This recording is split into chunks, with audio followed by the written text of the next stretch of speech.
இந்தியாவின் மூத்த அரசியல்வாதிகளில் ஒருவர், பழங்குடி சமூகத்திலிருந்து உயர்ந்த இடத்திற்கு சென்ற தலைவர்களில் ஒருவர் என்ற பெருமையை பெற்றவர் ஷிபு சோரன்.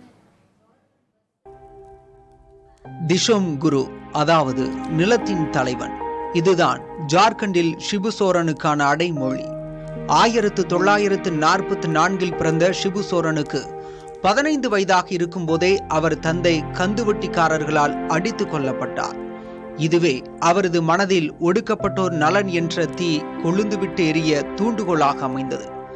1973 AK ராய் என்ற தொழிற்சங்கவாதியுடன் இணைந்து ஜார்க்கண்ட் முக்தி மோர்ச்சா கட்சியை தொடங்கினார்.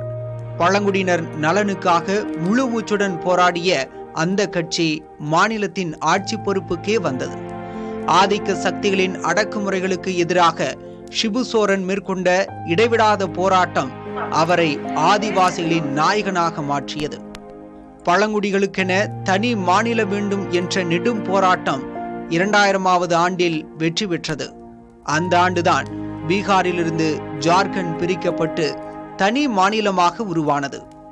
9 முறை நாடாளுமன்ற உறுப்பினர், 3 முறை முதலமைச்சர், 3 முறை மத்திய அமைச்சர் என நாட்டின் அதிகார படிநிலைகளில் கோலோச்சினார் ஆதிவாசிகளின் நாயகன் ஷிபு சோரன். இந்திய அரசியலில் முத்திரை பதித்த பழங்குடிகள் குறைவே, அதில் ஒருவராக மின்னுகிறார் ஷிபு சோரன்.